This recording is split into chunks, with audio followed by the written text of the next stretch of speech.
The production of this video was made possible by donors to the Orchestration Online Patreon initiative. Please consider adding your support to the creation of free educational internet resources by visiting our Patreon page linked below.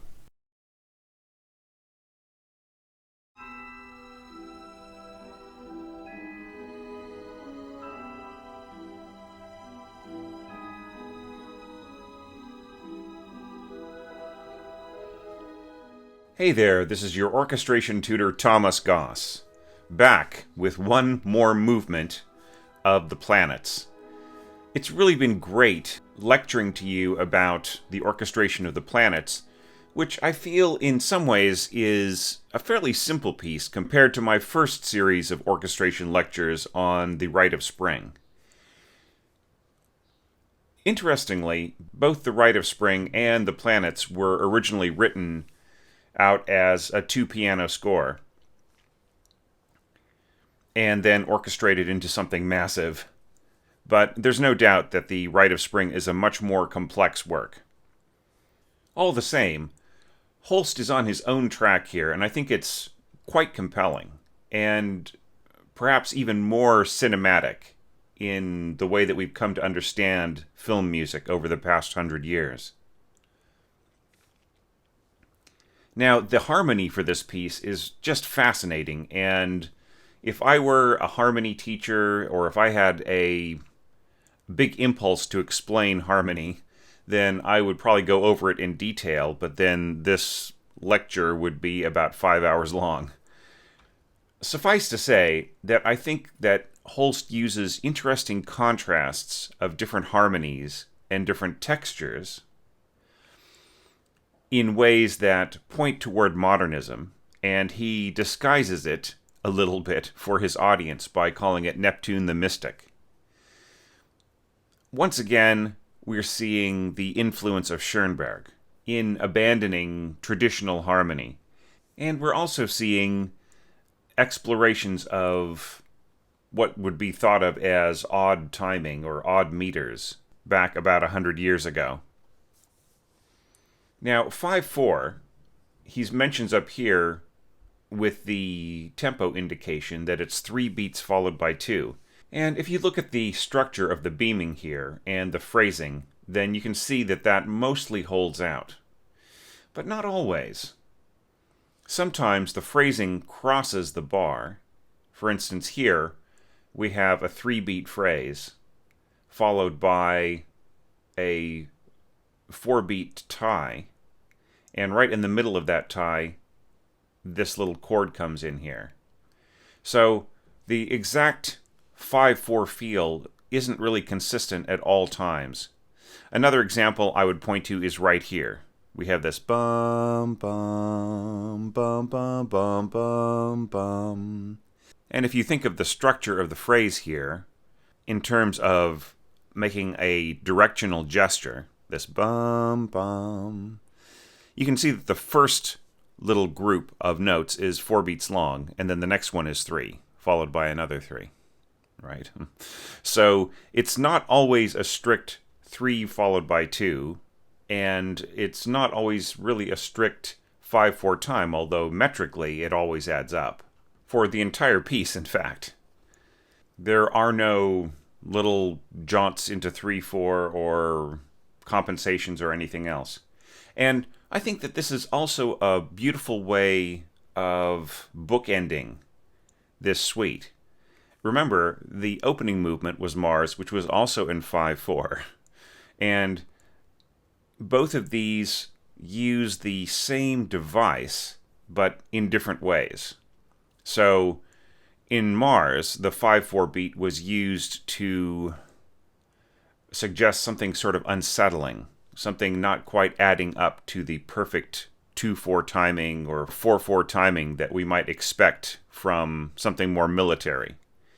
And here at the end, it's not necessarily meant to be unsettling in that same way, sort of emotionally disturbing.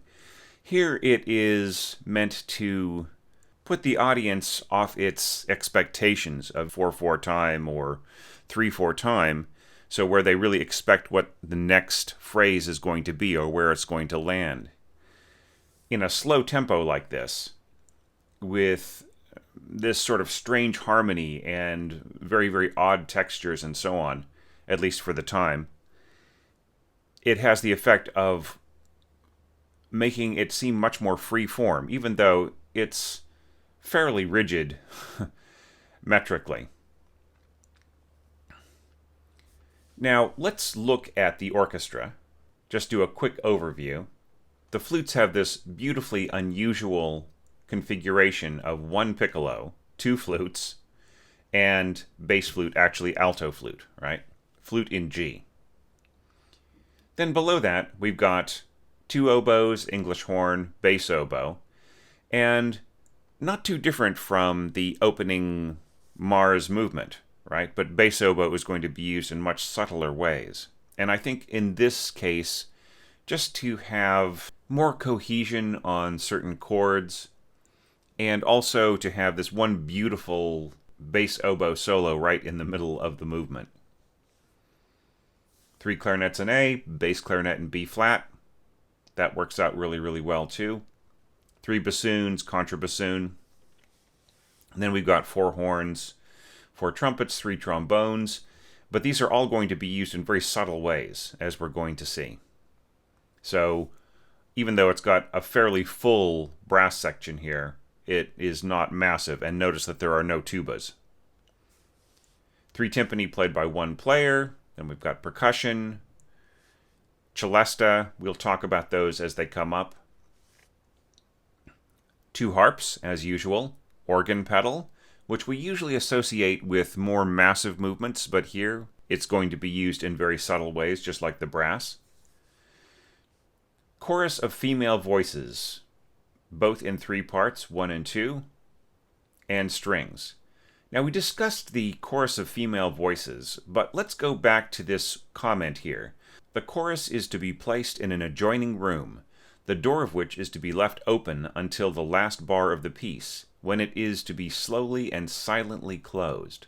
The chorus, the door, and any subconductors that may be found necessary are all to be well screened from the audience. And in that introduction video, where I first addressed this, I mentioned that the effect was that the audience would start to hear the voices, and it was almost like a magic trick. That they would start to hear these heavenly sounds and wonder where they were coming from, or even if they were just dreaming them themselves, which must have been just an amazing effect for the very first audience that had zero expectations and had no idea what was going to be happening. I want to point out one other thing, and that is, not only is this a magic trick, but I see it as a sort of early attempt to have a potentiometer on a section of players, almost like a mixing board, if you will. You know, they didn't really have any options in this regard, so Holst wants an extremely subtle effect, and he wants to push down the fader and leave it there at a very low level. So this is his way of doing that. And many concert halls have green rooms, or they have storage rooms that are fairly big, or they have other rooms that are just right off the stage. And it is possible to do this. Now, as to subconductors, there would be somebody who would have to keep their eye on the orchestral conductor and then to transmit the beat and any cues to the singers.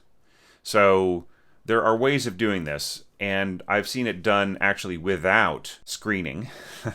This one performance, it was really, really funny. The subconductor was standing in front of a door in view of everybody, and you could hear the angelic voices coming from this room off to the side of the stage.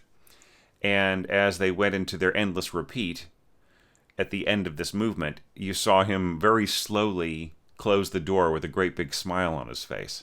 And I felt that sort of betrayed everything about Holst's admonition that it should be screened from the audience. But this was in a repurposed concert hall that had once been a very beautiful looking church, which no longer exists. It was torn down, but the roof of the church was built to look like this massive Roger Dean type sailing ship, looked at sort of upside down. And that was what you could do. You couldn't really put a screen there without calling enormous attention to the fact that there was a screen there. So it actually worked out really well. And knowing the culture and the history of the piece, and probably the way that the conductor had introduced it in his pre-concert talk and talked about how the chorus worked in Neptune, it was really kind of a fun nod to the audience. But once again, it's no longer a big mystery. Neptune, the mystic, has sort of lost some of his glamour over the past century. Now, let's talk about the orchestration. First of all, let's deal with the bass flute, actually alto flute, doubling. I've discussed in the past how very soft bass clarinet or clarinet can provide a third voice underneath flute to have a very, very stable flute-like sound that seems a bit like an alto flute or a bass flute and supports very, very well. And it's actually one of the very first orchestrational tricks that I ever tried as a young composer. And it worked great.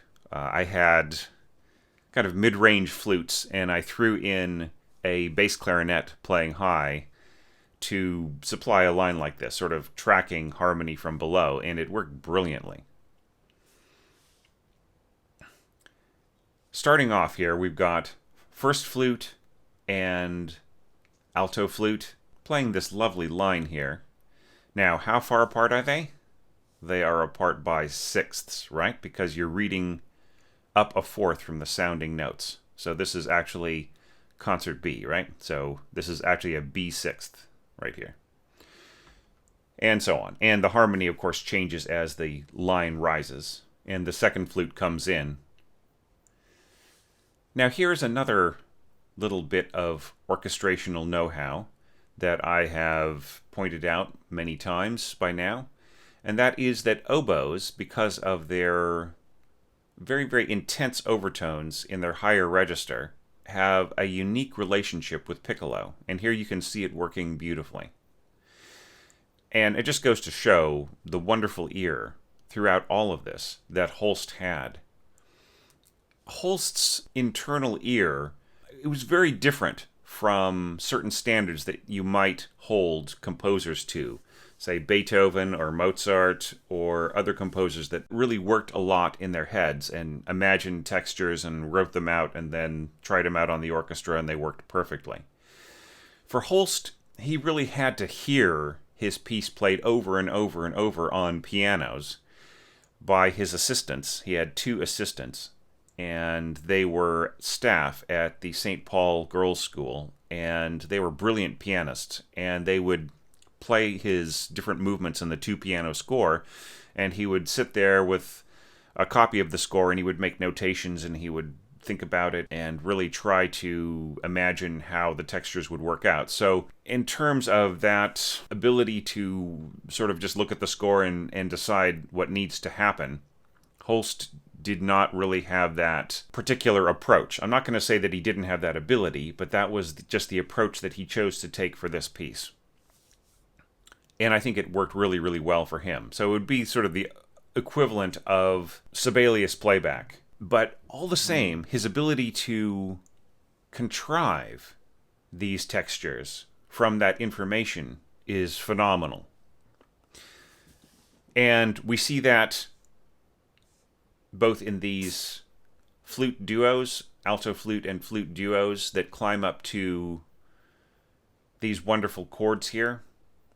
And also in just the little harmony that's placed underneath the piccolo and oboes. First, playing this A minor voicing right here in the trombones very softly. Once again, the heavy brass play softly in beautiful ways. And then, right here, the chord starts the same, but it's going to go into different harmonic context in the next bar.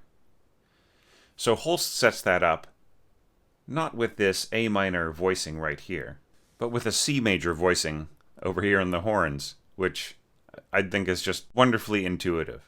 Interestingly, when two flutes are playing in thirds, instead of asking the first clarinet once again to double the alto flute part, he asks the first bassoon to double it. And that's also a wonderful relationship too, since the bassoon's middle register is so pale and can be so subtle. It's a really wonderful combination with softer mid-range flutes, but you have to score it really, really well, and you have to not push the bassoon up too high to where it becomes more and more pungent and more spiky. This is a really safe range to do that kind of stuff within. And goes all the way up to A flat here, and that's fine. Just so long as it didn't go up to, say, B flat, B, C, D. That would not really make that homogeneous a blend with the flutes. But this is a really good register for this kind of substitution. Not to say that it will really sound that much like an alto flute, but it can be more imperceptible than you might imagine. This is wonderful here, how the oboe comes in on a B flat, and it's kind of an echo of this B flat right here. And it leads the music into this little three-way conversation. And notice how high the English horn is, going all the way up to a high E flat and still staying pianissimo. And that will work. The quality of this harmony is just really wonderful. And what is the cushion behind all of this? Bisbigliando, which is written here as tremolo.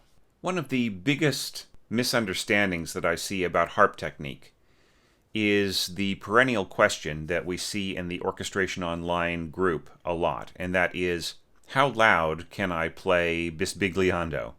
Well, let's look at what the term actually means. What does bisbigliando mean in Italian? It means in a whispering way, right? So how loud can you whisper, right? Can you shout at somebody with a whisper? No, right? So this is an extremely delicate effect, and it kind of has to be, because if you were to play this loudly, you would immediately run into buzzing, right? If you are sort of pushing the two fingers together and kind of trying to tremolo at a really, really quick speed, it just really doesn't work, okay? This works because the fingertips are kissing the strings and just gently sort of fluttering back and forth. Notice that this is complete and harmonic equivalence, right? We have G flat to A flat. We have B to C flat. We have D sharp to E flat, right? So it's just completely the same. And to make sure that you can really hear it, Holst bulks it up by having both harps join in, taking no chances, right? Then he kind of has to compromise a little bit by trading it off between the harps so that he can make some of these changes. And this is a bit of a tight one for the second harp. But they could have both played right here, except that now the other harp has got to get ready for the upcoming tonality. And it's nice to sort of back off on it a little bit and not just make it too heavy. I know that sort of sounds silly in terms of what does heaviness mean with an effect that is this subtle and this light. So listen for it, because you are going to barely hear it in any recording. It'll just sort of feel like this beautiful background rustling of pitches or glittering of pitches. Let's have a listen to this now, in fact. So keep your ear out for the bisbigliando. Remember, whispering, right? And the different sounds of the trombones coming in with an A minor chord, and then the horns coming in with a C major chord, and the quality of timbre from this low flute scoring going up to a somewhat pungent oboe and piccolo combination that is still soft, right? And also the lovely way that the solo oboe comes in here and leads things to this lovely chorale here with very high English horn that's still quite effective.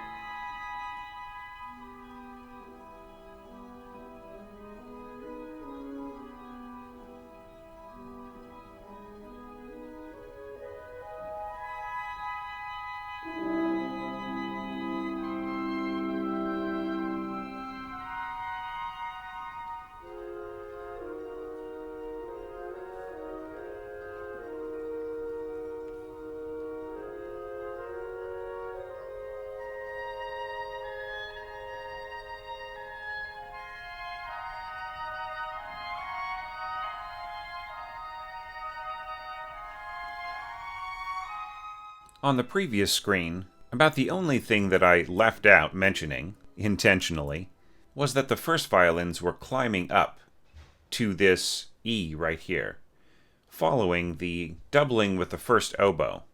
Here we see that these muted strings take over on those harmonies and replace them in the listener's ear and expectations quite effortlessly, without actually any necessary dovetailing, right? There is, in fact, zero dovetailing.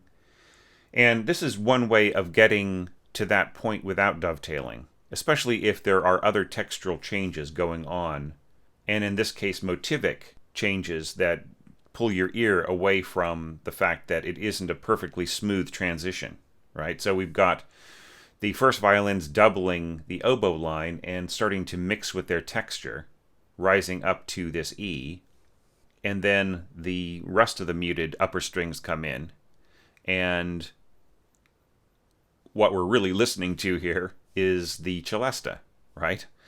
So it's a really wonderful way of patching over without pitches that might not actually blend in that well. Muted strings versus double reeds is not quite the most elegant of kind of dovetailing transitions. And so I see why he did this. He was just really being careful about the texture. So this continues on. Let's really just talk about the background before we get into the foreground.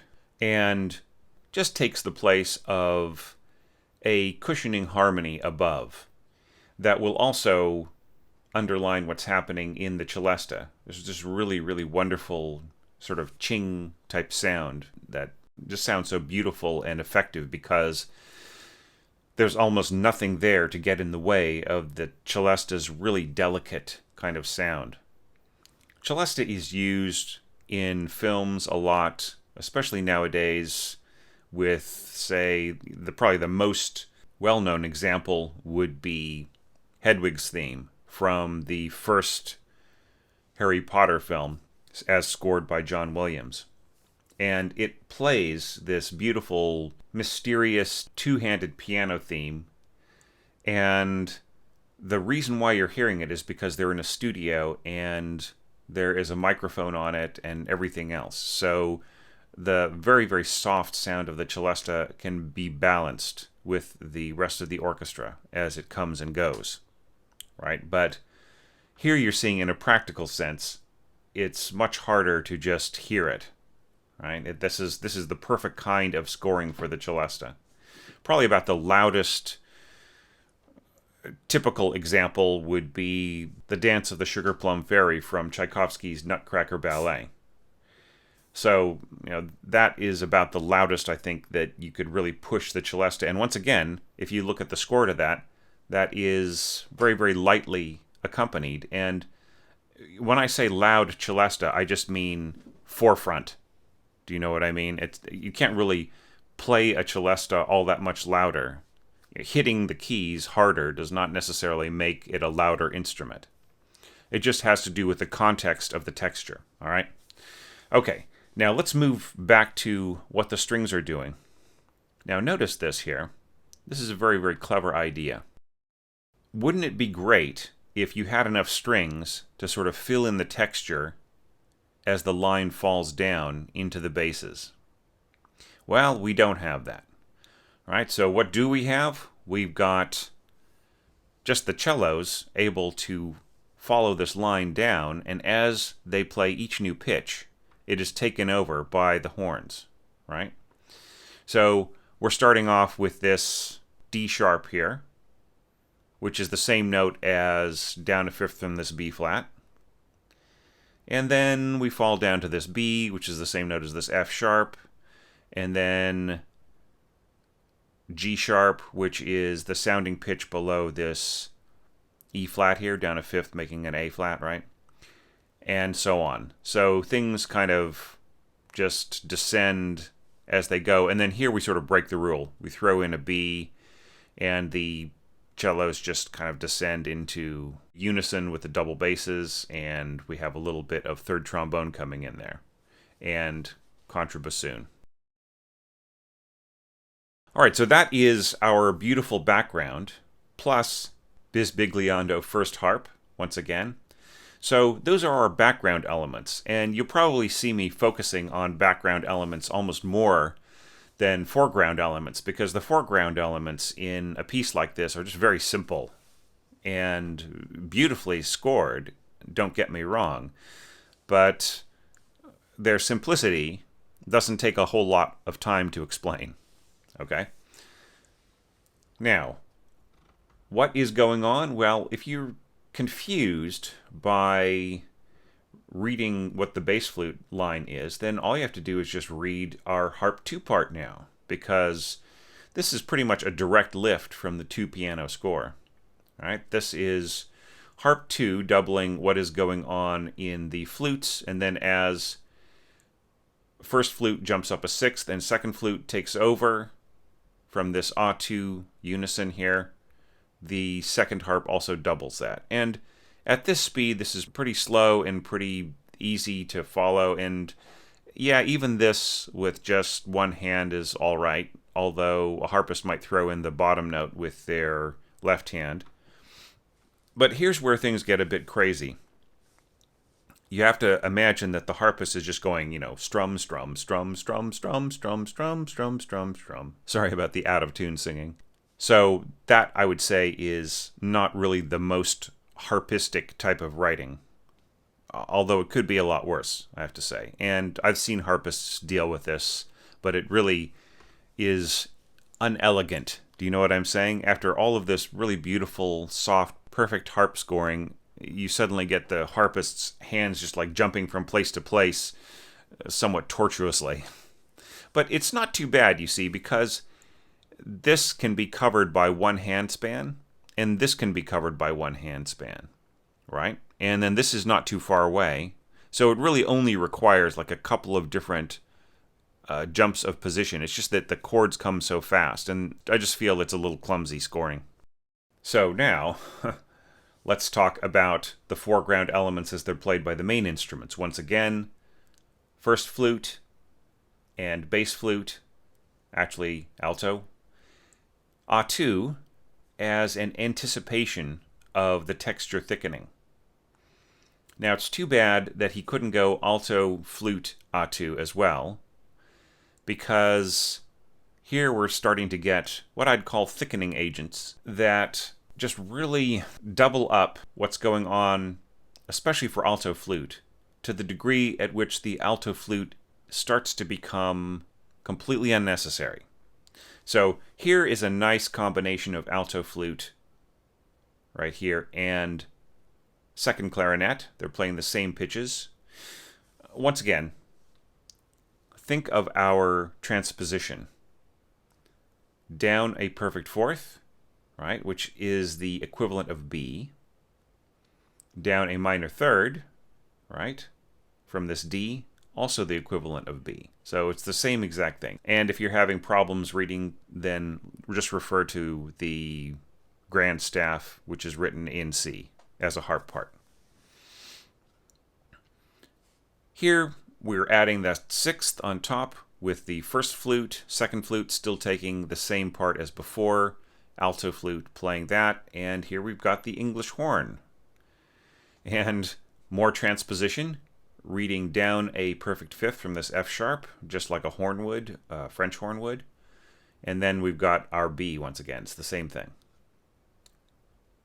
And then this plays again, and we've got this massive but soft texture of both the oboes and English horn and the three clarinets doubling what the flutes are playing. And, you know, that is beautiful, but it gets to a certain point that when you throw in the bass oboe on the bottom here, you basically could just leave the alto flute out, because it will not be able to compete. It will not really be able to add that much.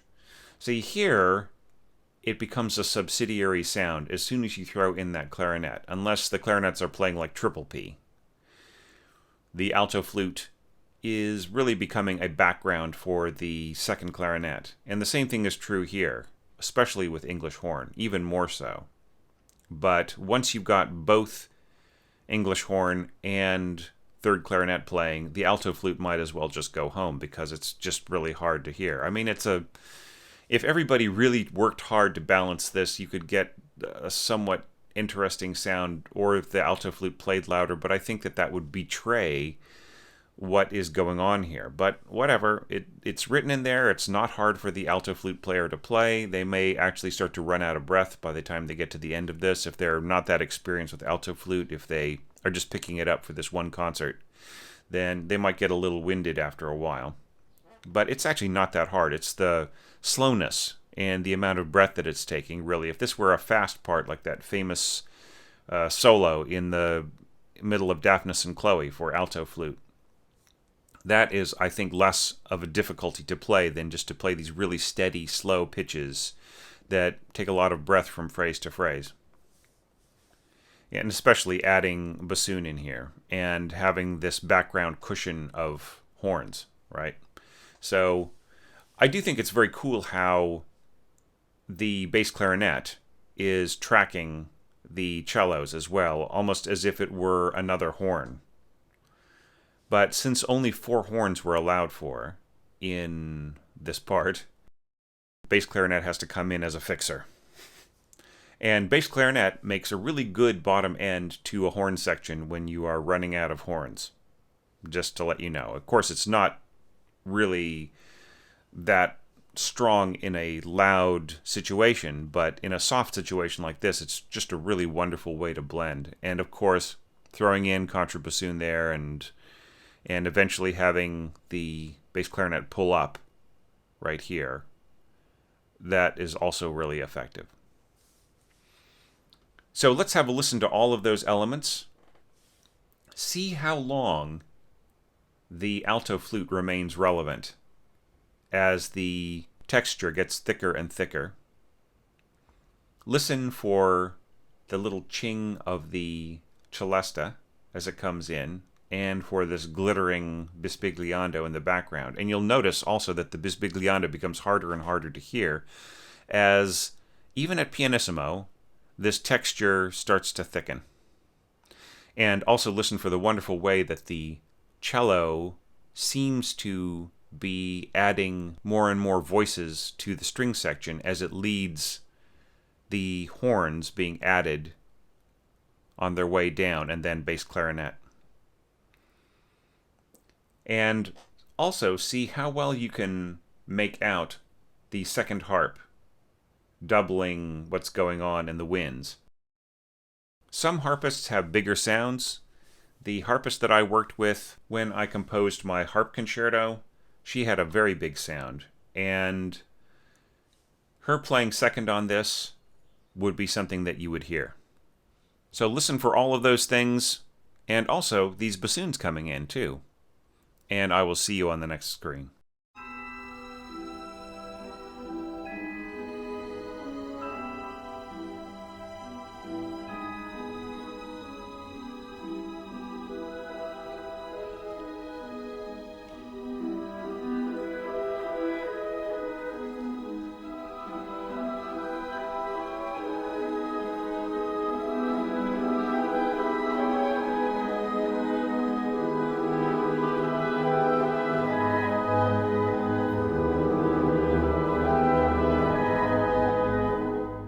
as this piece moves on, you'll start to notice that the background more and more becomes the foreground.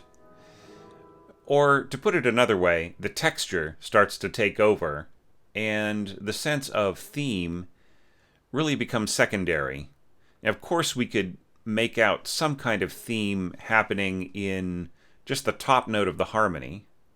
You could call that a theme if you like, E, D sharp, B. Or the same thing here, the trumpets E, D sharp, E. Or you could really, really listen closely and see if you could make out these little arpeggios and gestures and everything else, and see if you could hear some kind of theme in those as well. But I think that would be a mistake. This music really isn't meant to be listened to closely for atomic details, unless you are an orchestrator, like you and me. Of course, you would be interested in how the jigsaw puzzle all fits together, especially something as sensitive and glorious as this music. However, for the average listener, that is not the intent, and it's really not intended to be any kind of thematic section, this middle part here. This is really a beautiful effect here, and something that has been imitated a lot. It has the sensation, the effect of almost like wings, very, very gently flapping and moving through the air, sort of like feathers blowing against your cheek as a dove flies by, that kind of thing. And when you put it behind or in front or alongside of these arching violins, it's just very wonderful. Notice something that is happening here, and that is crossing arcing lines. As this dives down from this high B, once you get to right around here, then you are essentially just diving under with the firsts and hooking over with the seconds. They're basically playing the same harmonic ladder here to this arpeggio. It's just different voicings, right? It's an E minor major 7 chord, sounding very mysterious the way that it's played here on muted strings. Notice that the violas are also playing what looks like, at first, the same arc as the first violins, but then starts to make its own arcs, and that seem to interact a little bit with both sets of violins. Right, so the little peak here lines up with this peak, and this peak here lines up with that peak. It's just a wonderful way of using violas once again. And when there is a harmonic change here, it releases and then comes back in again. So a lot of this is about contrasts of motion and different ways of framing tension and release, that kind of thing.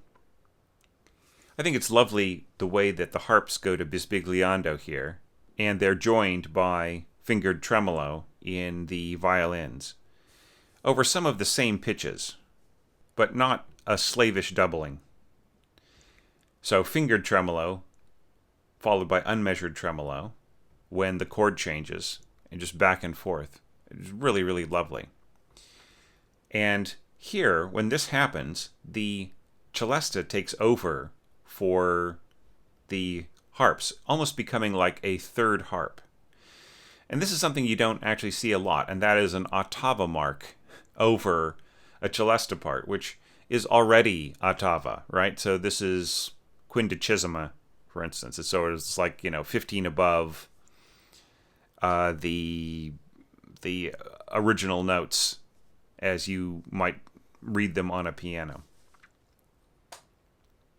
And then here, this could have kept going, actually, this ottava line, because it would be probably easier to read if you're just going from one part to the other. Once again, we've got the different arcs at different times crossing over, right, here between B and A sharp in both parts. And that crossing point is a lovely little dissonance of minor seconds. And yeah, just really wonderful sound. Meanwhile, timpani with wooden sticks for that kind of slightly more tubby sound. Just rolling on a low A flat. And cymbal with felt sticks. Interesting, when everything is played really, really soft, some of these rolls can sort of seem like they are very similar in completely different instruments. So an incredibly soft timpani roll and an incredibly soft cymbal roll with felt sticks can not really sound the same, but in the context of a texture like this can almost feel like it's just carrying on, and the ear of the casual listener will not really notice the difference. Here is another example of how heavy brass can sound incredibly soft and just fantastically subtle.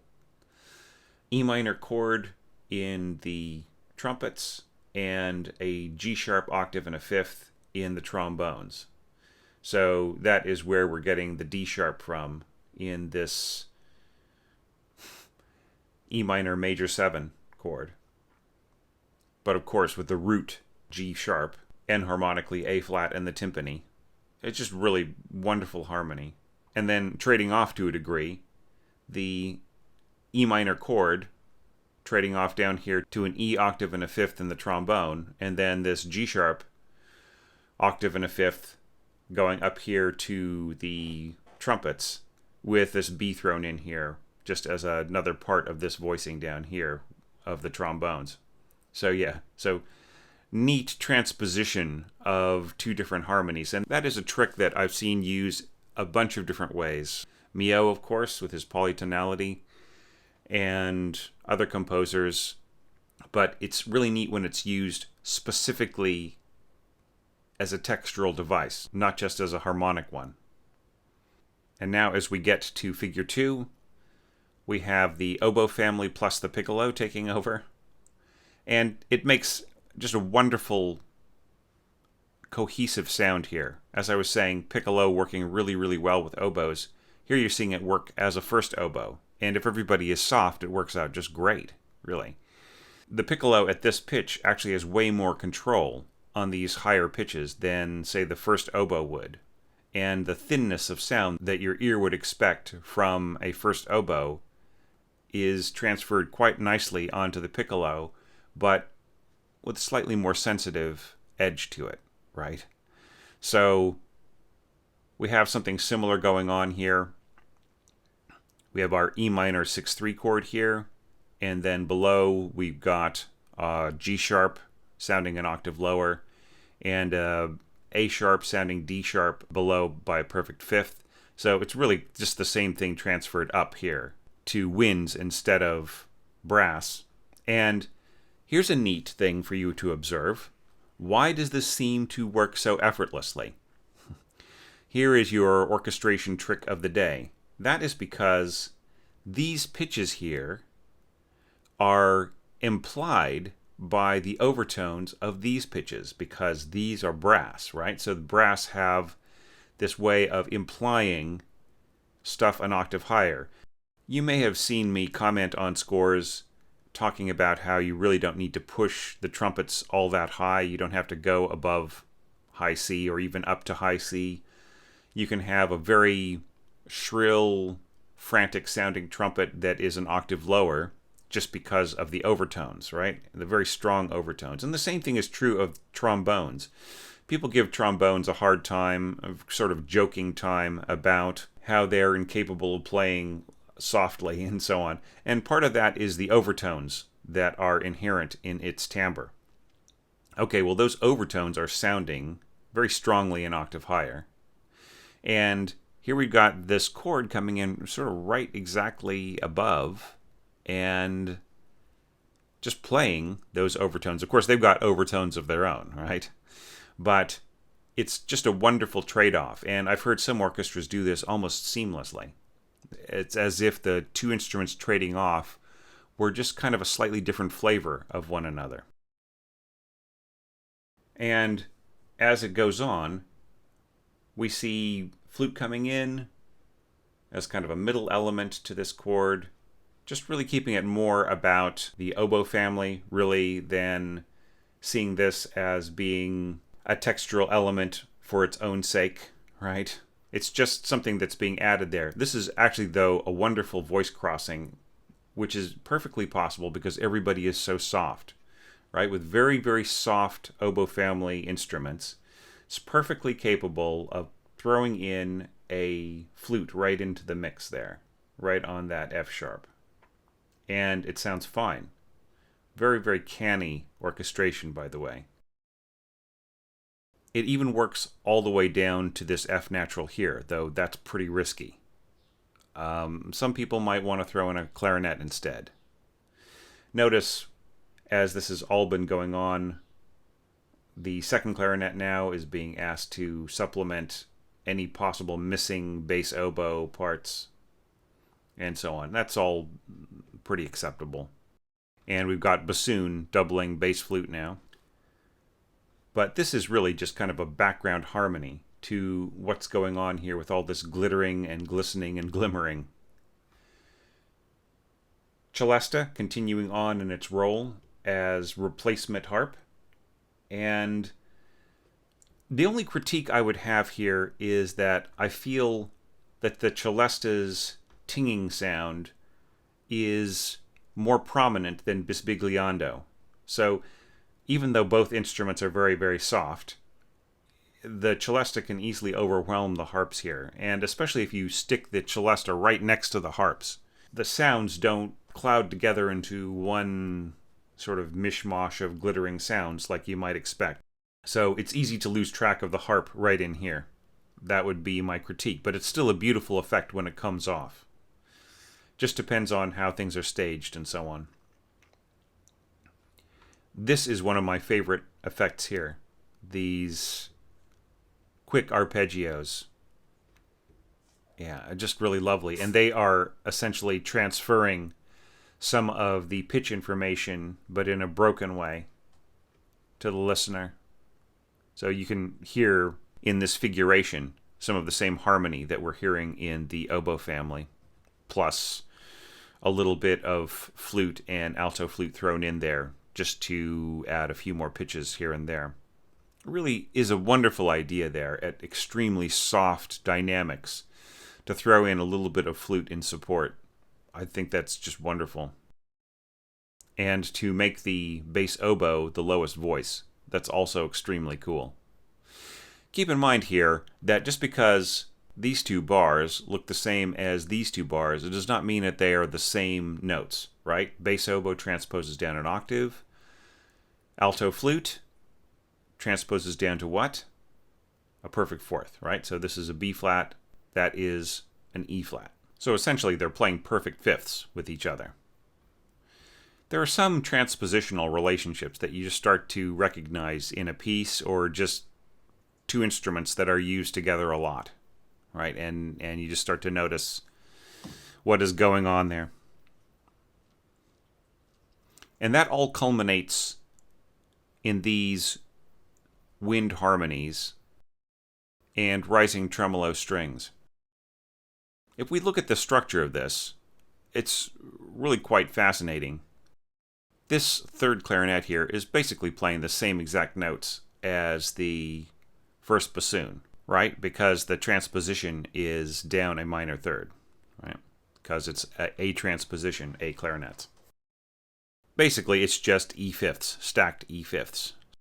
We also have alto flute doubling that B flat, and English horn providing the middle voice of F, D thirds up here, and that is part of this chord, the A flat, written A flat here being the same as the F natural, and so on. It's just a beautiful harmony.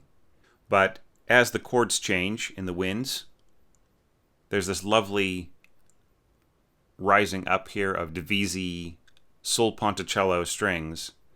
And remember, they're already muted, so it's just the most delicate of sounds, slowly walking its way up here. Let's listen to all of that. That's really a lot to take in, even though it'll go by very quickly. Especially, really, listen to this, my favorite part. This is almost like a throbbing sound coming from the violins, this soft, making a background sound to the celesta arpeggio here.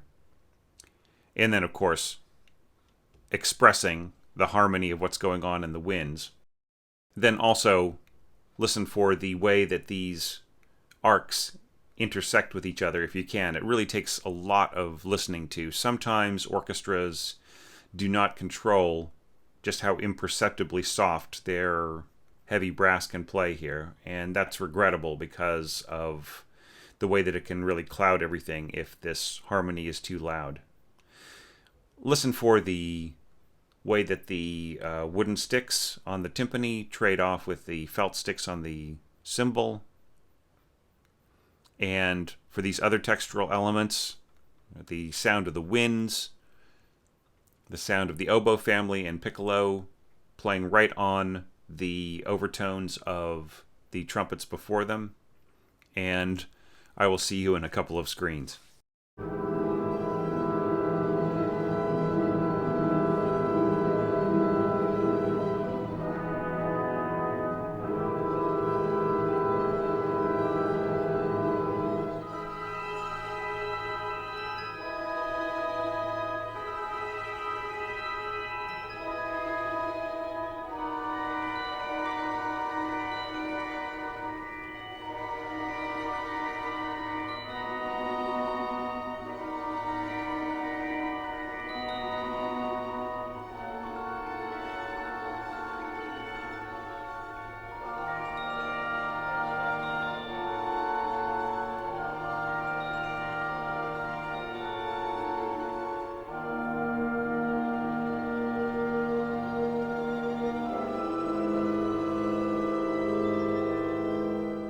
Now that you know how some of these textural devices work, then you can take in pages like this with a lot more confidence, right? So we're seeing the trumpets and trombone come in again,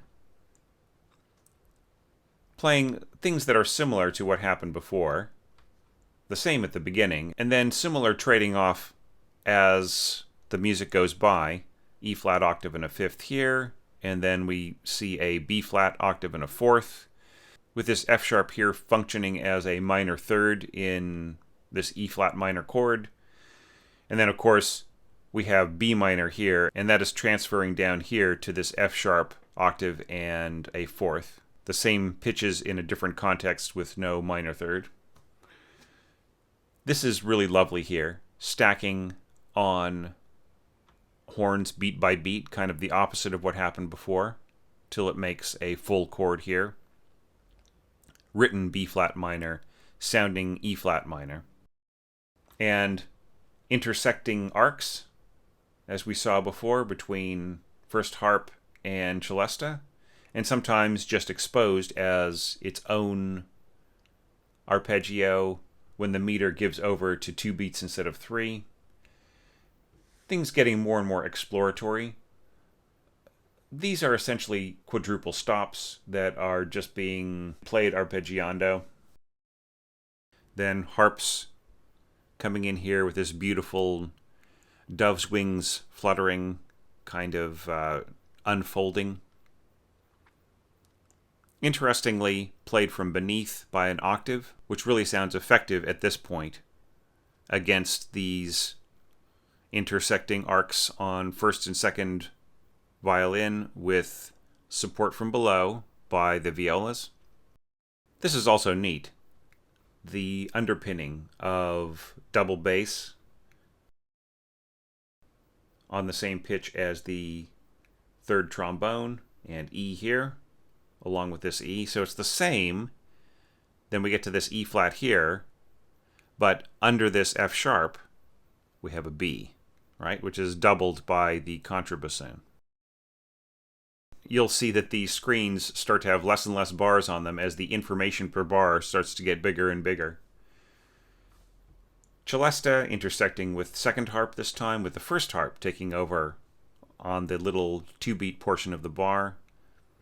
Violins continuing to arc in the background, sort of that throbbing arc. And this time bassoons and horns taking over for the background harmony of the trombones and trumpet. This allows the underpinning harmony to go lower than the three trombones could possibly go without, say, an F trigger, and also to remain very, very soft and subtle down there, which would be harder for a trombone with those very low pitches.